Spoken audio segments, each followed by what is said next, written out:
회개하라. 돌아오라. 돌이키라. 회복하라. 화해하라. 실제로 이루어지고 있습니까? 실제가 돼가요. 아니면 아직도 자기 자신이 생각하는 대로, 자기 자신이 하고 싶은 대로 이거를 하면은 하지 않으면 불안하고 해야지만이 기뻐하는 것인가? 아직도 종교로 살고 있고 윤리 도덕으로 살고 있는가? 예수 그리스도의 오직 예수님, 오직 하나님 아버지, 오직 성령이 되어서 성령으로 살고 있는가? 회개하라, 돌아오라, 돌이키라, 회복하라, 화해하라. 이 말이 기쁘십니까? 이 명령이, 이 외침이 여러분을 기쁘게 하십니까? 심장이 뛰게 하십니까? 예수님의 심장이, 예수님이 여러분 안에서 뜨겁게 역사하고 계십니까? 회개 합당한 삶을 살아라 했습니다. 회개는 하나님 일에 동참하게 되었고 시작되어 지속하게 되어버린 새 피조물의 삶입니다. 하나님의 일은 하나님의 계획이고 또 하나님의 명령과 약속이고 하나님의 성취다. 이것의 증거가 예수님의 부활과 십자가다. 이거밖에 없습니다. 라고. 당신의 인생의 문제인 영생을 얻고 인생의 문제가 해결되었다는 것은 먼저 창조주 하나님과 피조물의 관계와 질서가 온전히 회복된 실제이다. 두 번째는 하나님 아버지와 전인격적인 사랑의 관계 질서가 온전하게 회복된 실제가 되다. 실체입니다. 예수님의 하나님이 곧 나와 당신 교회의 하나님으로 회복되었고 예수님의 아버지가 나와 당신 곧 교회의 아버지가 되신 것입니다. 그래서 요한복음 17장 후반부를 읽었습니다. 오늘도 같이 읽어봅시다. 시작. 이제 내 형제들에게로 가서 이르기를 내가 나의 아버지 곧 너희 아버지 나의 하나님 곧 너희 하나님께로 올라간다고 말하여라. 자, 예수님의 하나님이, 예수님의 아버지가 나 진짜 하나님, 나 아버지가 되신 겁니까? 오직 예수로만 아니면은 관념적으로 교회당 오자마자부터 불러가지고 자기도 그러는 줄 알고 있는 것인가? 오직 예수님의 하나님만, 예수님의 아버지만 나의 하나님이 되고 나의 아버지가 되고 교회 하나님이 되고 교회 아버지가 되는 겁니다. 외에는 없습니다. 회개에 합당한 삶이란 삼위 하나님과 지속적인 사랑의 관계와 질서를 지속하는 것입니다. 성령 하나님과 전인격적인 사랑의 사귐이 돼야 되고 예수님과의 전인격적인 사랑의 사귐이 돼야 됩니다. 아버지와의 전인격적인 사랑의 사귐이 이렇게 이루어지는 것이 회개에 합당한 삶인 겁니다. 회개에 합당한 삶은 거듭나기 전에 한 번도 배운 적이 없습니다. 한 번도 살아본 적도 없습니다. 그래서 완전히 무지한 겁니다. 이 영적인 부지인 겁니다. 그래서 회개에 합당한 삶을 삼위 하나님께 제로에서 하나하나 직접 배워야만 합니다. 나머지 것은 가짜입니다. 그 세상의 윤리 도덕을 내가 옛날에 살아왔던 것을 끌고 들어와가지고 이것이 잘 살고 있다, 이것이 좋은 것이다, 이거를 해라. 이 사람은 아무것도 모르는 사람입니다. 영적으로 죽어 있어서 무지한 사람과 똑같은 겁니다. 다시 말하면 영적으로 무지해 있다라는 것. 회개에 합당한 삶이란 신격의 삶, 인격의 삶이다. 창조주 하나님, 아버지, 아들과 성령된 피조물의 삶입니다. 곧 주인과 종의 삶입니다. 이게 신격입니다. 그래서 예수님이 주인이라는 것은 하나님, 창조주 하나님이라는. 주인이런데 마음대로 해버린 하나님을, 창조주를 너무 우습게 대합니다. 그리고 자기는 잘하고 변명하고 합리화하고. 자, 이제는 멈춥시다. 예수와 함께 죽었으면 죽은 겁니다. 예수와 함께 살았으면 사는 겁니다. 인격의 삶, 아버지와 자녀, 사람. 하나님이 인격이니 사람, 바로 하나님의 형상과 모양대로 만들어진 인격인 겁니다. 내가 인격이 되어서 하나님의 인격을 알아본 거야. 하나님이 먼저 인격이시. 그러니 인격을 배워야 됩니다. 당연히 그러니까 하나님의 신격과 인격을 동시에 배워야 되는 겁니다. 회개에 합당한 삶이나 인생의 목적이 오직 예수가 되는 거고 인생의 목표가 오직 부활과 십자가인 겁니다. 이게 전부인 겁니다. 신격과 인격의 관계 질서가 온전하게 된 상태가 바로 회개에 합당한 삶이다. 사람의 정체성을 확립하고 완성한 단계다. 회개합당한 삶이란 성령을 태어났으므로 성령의 가르침과 인도를 받는 삶입니다. 곧 새 피조물, 새 사람, 새 것으로 다시 태어난 삶은 성령의 삶입니다. 그래서 성령 하나님께 꼭 배워야 됩니다. 요한복음 14장 26절 같이 읽어봅시다. 시작. 그러나 보혜사 곧 아버지께서 내 이름으로 보낼 성령께서 너에게 모든 것을 가르치실 것이며 또 내가 너희에게 말한 모든 것을 생각나게 하실 것이다. 예, 성령 하나님께만 배우십니까? 아니면은 여러분이 갖고 있는 것 계속해서 그걸 주장하고 그걸 이렇게 해라 저렇게 해라 말도 하고 권면도 하고 살으라고 강요도 하고 계십니까? 생명 있는 자를 죽음으로 몰고 가는 자, 자신을 죽음으로 몰고 가고 있는데 너도 나 따라와서 다시 죽음으로 가자고 잘 인도하고 있는 겁니다. 바로 이 옛사람, 영적인 죽음에 있는 사람, 마귀 자식이 있는 사람, 세상의 풍조와 마귀를 따라 사는 삶, 하나님과 적대적이었던 새 사람입니다. 새 피조물이 되고 영적인 생명이 얻었고 하나님의 자녀가 되었고 성령의 인도함을 받으며 하나님과 온전한 사랑의 관계와 질서가 회복된 것, 완전 대조되는 것, 어둠과 빛입니다. 회개에 합당한 삶이란 하나님 아버지께서 아버지께 항상 성령을 구하는 삶입니다. 성령을 구하지 않는 자는 회개에 합당한 삶을 살 수가 없습니다. 그리고 성령을 가르친 대로만 지시대로만 이해하는 삶입니다. 다른 것에 배우지 않습니다. 즉 성령님께 회개에 합당한 삶이란 정체성의 확립이다, 그리고 완성이다라고 했습니다. 지난 수요일에 몇 번에 걸쳐서 정체성, 확립과 완성에 대해서 나누고자 합니다. 그래서 오늘 첫 번째입니다. 그래서 정체성, 지난주에도 보였습니다. 지난 수요일에도 삼위 하나님과 성부, 성자, 성령이 누구신지 알아가는 것, 신격을 알아가는 겁니다. 그래서 오직 예수, 부활과 십자가입니다. 그래서 모든 출발과 과정과 결과 열매는 오직 예수입니다. 모든 기준과 근거 원인도 오직 예수입니다. 그래서 둘째, 나와 교회의 정체성을 확립하는 겁니다. 이게 완성된 것. 나와 교회는 누구인가? 나와 교회의 존재와 가치는, 나와 교회는 어디서 와서 어디로 가는가? 우리 갈라디아서 6장 15절을 읽겠습니다. 할례를 받거나 안 받는 것이 중요한 것이 아니라 새롭게 창조되는 것이 중요하다. 뭐가 중요하다고요? 새롭게 창조되는 것이 전부다. 오직 새 창조가 되어버렸다. 그래서 헬라의 원모에는 이렇게 하이네 크리티스다, 새롭게 창조한. 그래서 하이노스라는 것은 시간적인 최근이나 새로운 뜻이 아닌 물질이나 어떤 생각, 어떤 것들이 다른 어떤 것의 성질이나 형태가 완전히 새 것이 되어버린 것, 완전히 새 것이 된, 여기에 낡아 있는 것이 1도 없는 거예요. 완전히 이 형질도 이 생각도 어떤 것들이 다 완전히 새 것이 되어버린 것이 새로운 것이다. 크티시스라는 건 창조하는 창조 행위, 창조된 그 피조물을 의미하는 단어입니다. 그래서 창조된 완전히 새 것이 되어버린 것. 그래서 우테 알라라는 이 헬라어 단어가 있는데 우리 영어에서 not A but이라는 but B라는 이 수거를 많이 했습니다. 부정의 부정은 강한 강조를, 그래서 강조인데 뒤의 것을 강조하는 겁니다. 그래서 A가 아니라 B뿐이다라는 겁니다. 여지가 없는 겁니다. 이건 여지가 없는 거.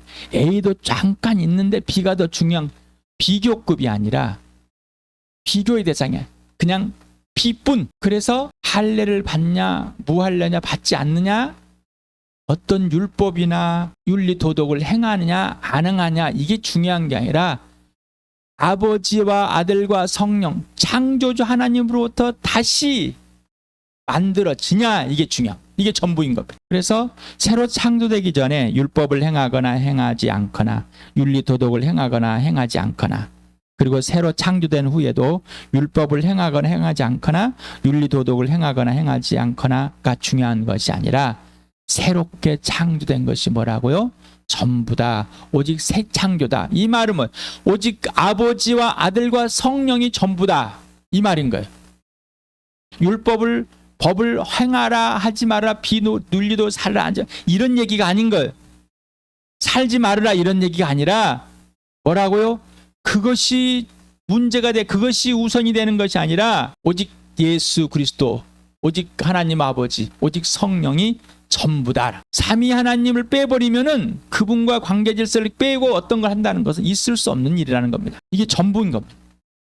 이게 바로 정체성, 새 피조물이 새 창조된 것, 새롭게 하나님으로부터 만들어진 것이 정체성. 그래서 여러분에게 찬양을 부활하신 예수 본어게인 주 예수 내 마음에 들어와 계시고 이 찬양을 굉장히 여러분에게 많이 들려드렸습니다. 많이 같이 불렀습니다. 왜 그랬을까요? 우리 교회에 이렇게 정체성이 없습니다. 다시 만들어 새 창조가 했다는 거 다시 거듭났어요. 다시 태어났어요. 새 사람이 됐어요. 새 것이 됐어요. 이 정체성에 계속 새 것에 있는 것이 아니라 혼란스러워요.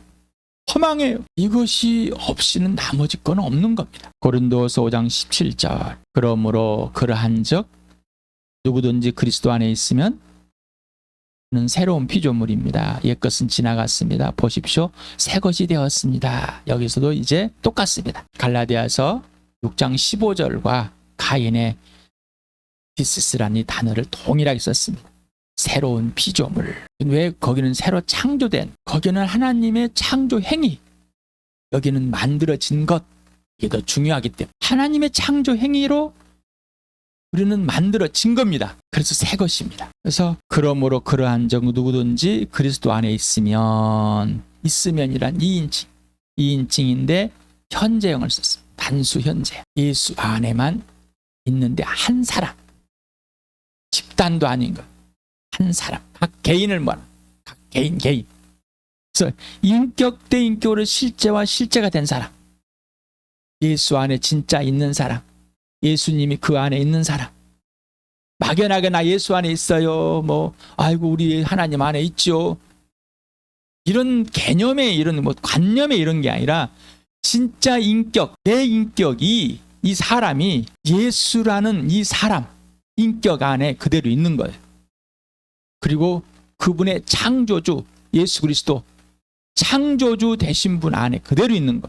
그리고 그 예수가 내 안에 있는 인격으로 신격으로 이 사람은 새 사람이 새 피조물이 돼버린 겁니다. 하나님의 창조 돼버렸어요. 그래서 옛것은 뭐요? 지나가 버렸습니다. 지나가 버린 겁니다. 그래서 이미 끝나버렸습니다. 더 이상 오지 않습니다. 옛것이 뭐라 더 이상 나에게 오지 않는 겁니다. 그래서 새 것이 되어버렸다. 언제부터? 자, 옛것이 새 것이 바로 된다. 하나님으로부터 만들어진 그때 그 시각 지금 만들었다면 지금 당장인 거예요. 당장. 이게 뭐예요? 옛것에서 새 것으로 완전히 바꿔져 버린 거예요. 완전히 바꿔졌다니까요. 이 놀랍지 않으세요? 나를 완전히 바꿔버린, 완전히 다시 만들어버린, 완전히 새 피조물로 새 창조가 일어나 버렸다고. 나에게 새 창조가 일어나 버렸다니까. 하나님의 새 창조가 일어나 버린 거예요. 이게 놀랍지 않느냐. 이게 진짜가 되지 않으니까 계속 자기 정체성이 없는 거예요. 얘가 이거 우리 엄마인지 아빠인지 내가 이 부모의 자식인지 맨날 의심만 하고 있고 지 마음대로 정체성이 없는 거 똑같은 거.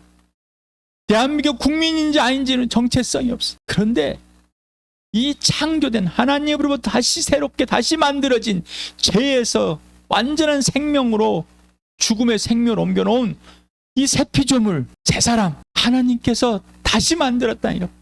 나는 다시 만들어진 존재라고요. 이게 교회예요. 이게 예수 그리스도 죽으심과 부활로 이루어진 거예요. 예수님의 부활과 죽으심으로 이루어졌다고요. 이게 없으니까 이 정체성이 없는 자기가 자기 중심으로 자기가 주인 되어서 자기가 하고 싶은 대로 정체성이 없어요. 그게 종교일 뿐이라는 거예요. 온전히 하나님께서 만들어요. 그러니 막 내가 회복해야 되고 내가 만들어야 되고 내가 좋은 사람 돼야 되고 내가 어떻게 해야 되는 것. 그래서 기독교를 만드는 거예요. 그래서 예수교를 만드는 거예요. 그래서 도덕윤리로 도덕 재무장 운동을 하고 다시 만들어졌다. 하나님으로부터 예수로부터 성령, 이 삼위 하나님에 의해서 완전히 새 창조가 일어나 버린 겁니다. 이게 거듭남인 거예요. 이게 다시 태어난, 이건 예수와 함께 죽고 다시 살아난 것. 이 정체성이 없으면은 아무것도 안 돼요. 이건 스스로 만들어낸 게 아니라 오직 아버지, 아들과 성령과의 사귐 안에서, 관계 안에서 지속될 수밖에 없어요. 그래서 요한복음의 1장 12절 13절에 오직 예수만이다. 혈통도 아니고 육종도 아니고 사람 뜻도 아니고 오직 하나님의 난 것이다. 근데 자꾸 다른 걸 갖다 붙이려고. 그리고 다시 태어났는데 그 의미를 몰라. 그리고 그 실체가 안 되는 거예요. 그리고 계속 자기 얘기만 하고 있는 거예요. 계속 종교 얘기만 하고 있는 거예요. 계속 세상의 얘기만 하고 있는 거예요. 새 창조가 돼, 새 창조가. 하나님께서 다시 만드셨습니다. 다시 만들어진 사람이 된 겁니다. 새 것이 돼버릴 겁니다. 이건 하나님이 난 겁니다. 성령으로 예수를 영접하는 자만. 이거는 그 누구도 대신해 줄 수 없습니다. 각 사람만, 각 개인마다. 그리고 어떤 율법이나 어떤 윤리행위도 이걸 만들어낼 수 없습니다. 그리고 어떤 윤리나 어떤 윤리 도덕적인 어떤 행위도 플러스가 될 수 없는 것. 오직 아버지, 아들과 성령이 다시 만들어져 버린 거라고. 만들어졌으니 만들어 주신 대로 살아야죠. 그러려면 만들어 주신 분이 살아주신 대로 사는 것. 새 창조가 전부입니다. 그러면 새 창조가 일어났고 지속해 오고 있는 겁니다. 그리고 앞으로도 계속 지속해야만 한 겁니다. 그래서 항상 지금 여기입니다. 에베소서를 같이 읽겠습니다. 시작. 여러분이 예수 안에 있는 진리대로 그분에 관해서 듣고 또 그분 안에서 가르침을 받았으면 여러분은 지난날의 생활 방식대로 허망한 욕정을 따라 살다가 썩어 없어질 그 옛사람을 벗어버리고 더욱 마음의 영을 새롭게 하여 하나님 형상을 따라 참 의로움과 참 거룩함으로 지으심을 받은 새 사람을 입으십시오. 벗어버리고. 저는 과거 부정사 중간태를 했는데 이 과거 부정사는 이례적인 사건. 그래서 옛사람이 끝나버렸어요. 근데 이거는 뭐예요? 벗어버리고라는 새 피조물의 인격, 새 피조물의 정체성, 새 피조물의 가치관, 이 모든 이 전인격 정체성에 대해서 이제 뭐 이 중간태를 사용했다는 것은 삼위 하나님 성령에 의해서 그렇게 되고 또 이제 나 성령 안에서 가르쳐 주신 대로 그렇게 벗어지는 거. 내 스스로 하는 거 아니에요. 이거는 성령과 내가 하나가 되는 겁니다. 성령에 의해서, 예수에 의해서, 아버지에서, 그리고 이제 거기에 사랑으로 반응하는 것. 그래서 벗어버리라는 것. 내 혼자 스스로 벗는 게 아니라 그 아버지와 아들과 성령에 의해서. 근데 사람들은 자기 스스로 벗으려고 자기 스스로 옛것을 버려보고 좋은 사람이고 내가 좀 노력해봐고 열심히 해가지고 봐봐 나 좀 변했지, 나 좀 변했지. 하나도 안 변했어. 나 좀 변했지 한 사람은요 하나도 자기가 변하지 않은 사람인 거예요. 안 변한 사람인 거예요. 왜? 아직도 자기가 변한 것처럼 착각 속에 살아가는. 성령이 변화시킨 사람은 딱 예수 그리스도 이해하는 사람입니다. 예수님께 이해하는 사람. 이게 새 피조물입니다. 새롭게 되어 시작된 것이 계속 진행되는 것을 사용한다. 그래서 헬라어 부정사, 현재 부정사는 새 사람이 된 겁니다. 옛 것이 끝나버리고 새 것에 대해 지속된 거예요. 그러니까 새롭게 되어, 새롭게 돼버린 겁니다. 새롭게 해주신 것입니다. 된 대로 그렇게 지속된 겁니다. 새 창조가 일어난 대로 된 겁니다. 새 피조물로 만들어진 대로 되고 있는 겁니다. 그러니 그 어떤 것도 이상의 피조물이 끼어들 수 없는 거예요. 그리고 계속 진행되는 겁니다. 하나님 형상을 따라 고린도서 할 때 했죠. 그대로 본받았어요. 그대로 하나님의 형상과 똑같이 그대로 돼버린 지으심을 받았습니다. 지으심을 받은 이 지으심을 받으면 이 과거 분사인데 주동사 메인 버브를 보다 앞에 일어난 것. 그래서 메인 버브보다 강조하기 위해서 이 주동사 자 새롭게 되어서 새롭게 되었습니다. 새롭게 다시 만들어지어서 졌기 때문에 그 다음 예수님께 가르침을 받은 거죠. 자, 이 새롭게 되고 나서 예수님에 대해서 들었고 예수님께 직접 가르침을 받았다면은 그게 무엇이냐 말이지. 그거를 망각하면 안 된다. 허망한 생각, 옛사람으로 돌아가면 안 된다는 것. 그래서 새롭게 창조된 것이 먼저고 예수 그리스도에 관해 듣고 예수님께 직접 가르침 받은 것이 나중이죠. 그래서 새 것은 새 것으로만입니다. 새 포도주는 새 부대에서만 되는 것. 오직 예수 그리스도 안에서만 성령이 가르쳐 주는 겁니다. 그러니 내가 옛사람에 봤던 것은 죽은 겁니다. 새 것은 영에서부터 영에서부터 하나하나 배워가는 겁니다. 그러니까 묻지도 따지도 말고 예수님께 하라는 것. 이게 새 피조물, 새 사람, 새 창조, 새 것. 이 정체성이. 나는 새 것만 배우게 돼 있다. 나는 새 것만 필요하다. 나는 새 것만 행하는 것. 내가 아니라 아버지, 아들과 성령이 해주시는 대로. 입다. 아까 부정사. 과거 중간태로 썼습니다. 하나님의 걸작 시로 새 창조되었으므로 하나님께 지으신 바는 그대로 계속해서 지속적으로 새 사람을 입었는데 가르쳐 주신 대로. 가르쳐 주신 대로, 입혀 주시는 대로 계속 옷을 입는 것과 똑같다는 거예요. 계속 새 옷을 입고 있는 거예요. 옛 것을 갖다가 낡은 것을 갖다 입을 수는 없다는 거예요. 계속 새 것만 입는 거예요. 계속 입혀 주시는 대로 벗지 말고 계속 입어가는. 그래서 이거를 신인 동화장어, 상호작용이라고도 합니다. 이게 복음입니다. 정체성. 여러분, 아이디. 내가 누구냐? 당신 누구야? 10분인가? 10분. 하나님께서 다시 새롭게 나를 만드셨다. 나는 하나님께서 새로 창조한 새 피조물이다. 하나님의 형상을 따라서, 모양을 따라서 그대로 하나님의 모든 것이 다 이루어진 하나님의 시, 걸작이다. 이게 정체성이에요. 이게 정체성인 겁니다. 100% 하나님의 아버지와 아들 예수를 성령 하나님에 의해서만 새 창조가 됐습니다. 그리고 새 피조물이 되었고 새 것이 되었고 새 사람이 되었습니다. 거듭났습니다. 다시 태어났습니다라는 이것이 가장 먼저 그리고 지속적인 겁니다. 이게 바로 나와 교회의 정체성인 겁니다. 내가 아이들을 만든 게 아니라 하나님이 만들어 주셨습니다. 그래서 우리 아이들은 똑같습니다. 오직 예수 그리스도의 죽으심과 부활로 예수 안에 성령이 아버지 계획을 따라서 나와 교회를 다시 여러분을 만드셨습니다. 아이디가 뭐라고요? 예수 그리스도. 그래서 인생의 목적이 오직 예수. 인생의 목표가 부활과 십자가. 출발, 모든 출발은 오직 예수. 과정도 예수, 결과도 예수. 모든 근거와 기준과 원인과 이유도 예수. 자, 새 창조가 일어났으니까 다 여러분에게 하나님께 여러분을 새롭게 완전히 다시 만드셨으니까 옛 것은 하나도 없이, 그리고 그 새 피조물이 되셨습니까? 그리고 새 것이 되었습니까? 새 사람이 되셨습니까? 옛 것은 없으십니까? 이제 나와 교회에 여러분 한 사람 한 사람을 아이디는 누구라고요? 오직 예수. 오직 예수. 오직 예수로 새 피조물, 새 창조가 일어난 정체성이 분명해야 돼요. 어느 한순간도 놓치지 마실 바랍니다. 이게 하나님이 주신 특권입니다. 우리 교회가 마음껏 누리길 축복합니다.